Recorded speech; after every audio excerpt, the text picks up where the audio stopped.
You guys, there is a really crazy story going around right now, and that is that Ned Fulmer is responding to the backlash that he has been getting since starting his YouTube channels again, where he is doing a podcast. He's trying to recreate the Try Guys. We are going to get into everything that is being said online, everything. In a new video posted to his YouTube channel, Ned titled it "Addressing the Backlash."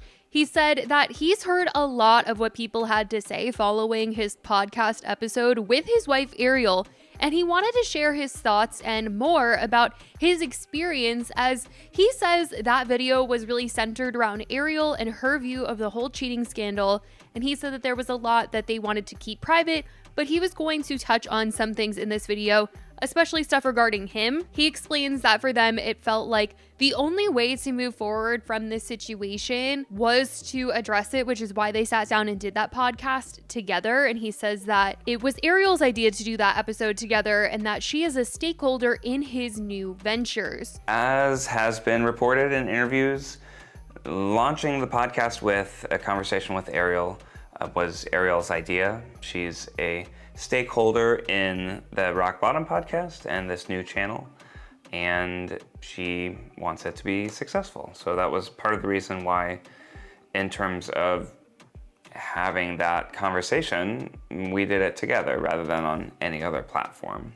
Which I can't help but wonder if it's only that way because they were YouTube channels that they both posted videos on together at one point, and it was only fair that she continued to receive some sort of revenue if she helped in some ways build those channels up. You know what I mean? Because Ned's channel that he turned into his new version of the Try Guys was once a channel that looked like this, where he posted content with Ariel and their kids. And his podcast, Rock Bottom with Ned Fulmer, well, that channel, I believe, used to be their Baby Steps with Ned and Ariel podcast channel.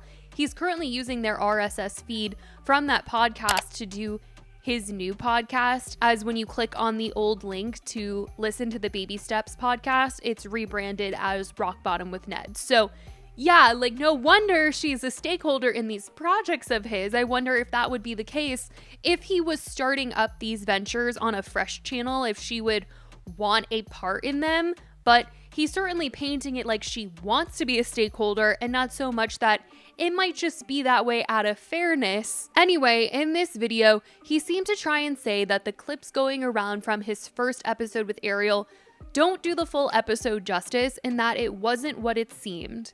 I know that some of you have only seen 15-second clips of me putting my foot in my mouth, but I hope for those that watch the full hour that you took something away from it. You know, any clip that you see on TikTok is just one small snippet of an hour-long conversation of 3 years of trying to work through this. I mean, I did watch the podcast episode in its entire length, and yes, it's clear that they have been able to work on their co-parenting relationship.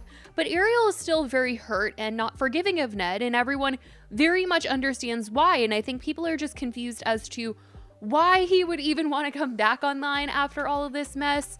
The podcast made people really like Ariel for holding him accountable still, and wished that this was actually a way for her to launch a podcast of her own. I saw so many comments of people wishing that were the case, but with this all supposed to lead into Ned restarting his career doing pretty much exactly what he was in Lost, it just didn't have the most people sending love. And you know, of course, there's people saying that he's getting more canceled than some criminals, but I do think that it's the case where people are so hard on him because they're just like, damn, man, we're disappointed you deceived us.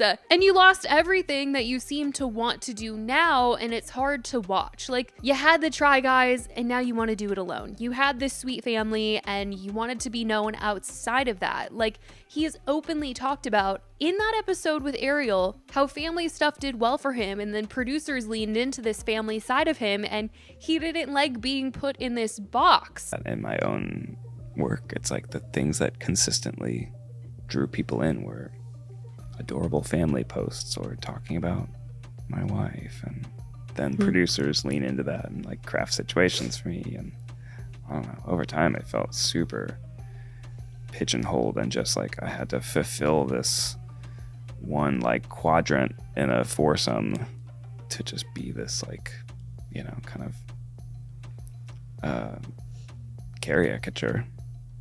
You're like put in a box. I think it's very hard to like be a full person with nuance on the internet. There's always sort of a performance layer. But it's like, dude, you had success doing what you want to do now. Like, yeah, sure, you didn't want to be put in this box where you were only making family and wife related content, but it was working. And I just feel like in the public's eyes, they're like, so what? That's the only content that works for you. Like, that's not making us feel bad for you or like justifying your cheating or anything like that, you know? I think him posting now is trying to do what he always wanted to do, which is be his own star and person and not just a husband and a dad. But I mean, the audience and producers knew what people liked most about him. And I mean, without it, well, it's just not hitting the same for people, that's for sure. But in trying to talk about the scandal, he says that he went to therapy and he had come face to face with his actions.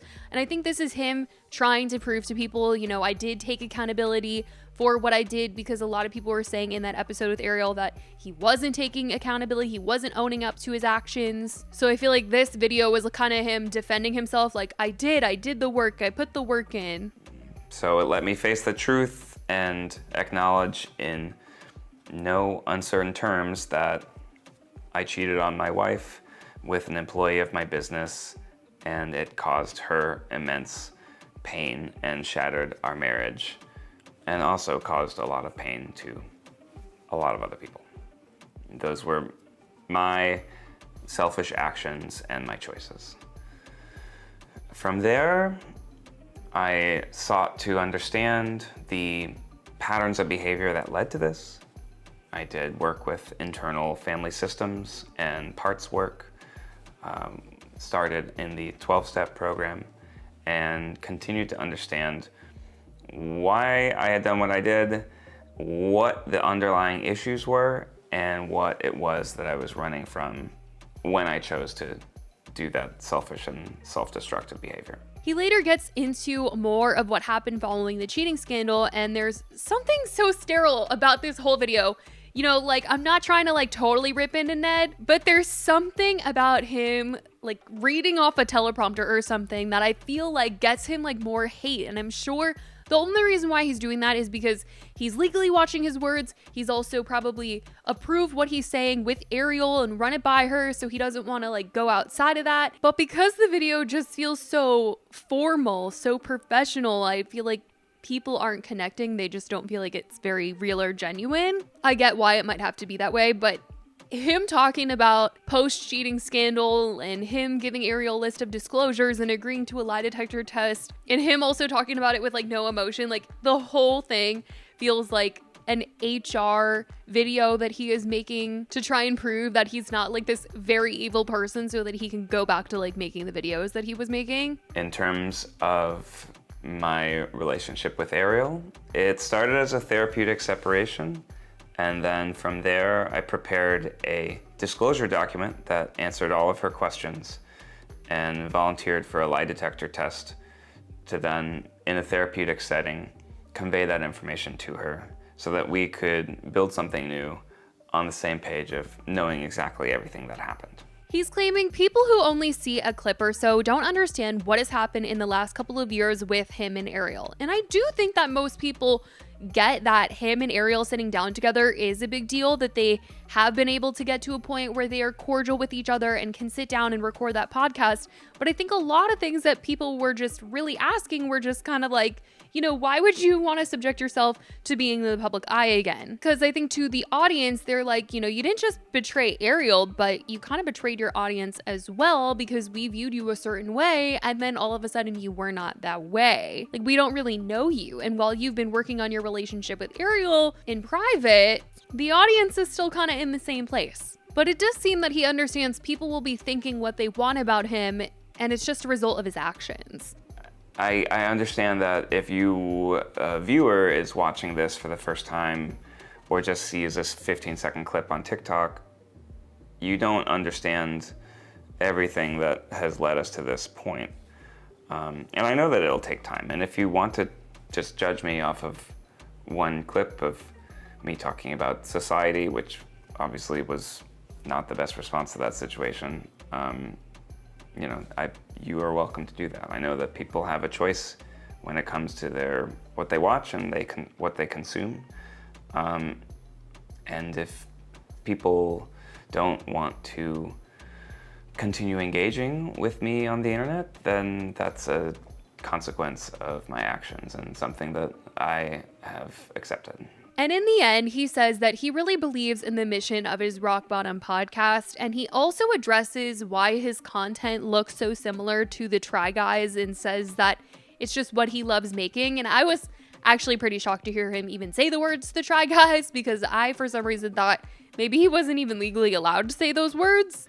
I know people are saying that it's similar to some of the stuff I did before with BuzzFeed and Try Guys, and that's true. It's the DNA of stuff that I love making, mixing education with entertainment, and developing new show concepts that I'm really excited, but it's not gonna be too drastically different than the type of work I did before, because that's just who I am and the type of stuff that I like to make. So that's what Ned had to say about his podcast with Ariel and some of the backlash that he's been getting. I mean, I think he just wants a second chance, but also just kind of jumped into making this content and thought that podcast with Ariel would maybe look to the audience as, look, we get along, we've done the work to get to this point. Okay, I'm going to start posting now, but he didn't really do the work to reconnect with his audience again and try to regain maybe not their trust, but their openness to hear him out on what he's been doing behind the scenes and how he's tried to own his behavior. I feel like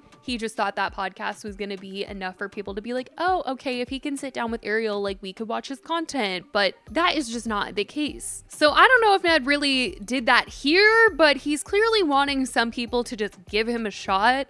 I don't know how open people will be, but I certainly want to know what you guys think about what Ned had to say, him addressing how his content looks like the Try Guys, him trying to explain the work that he's done behind the scenes with Ariel.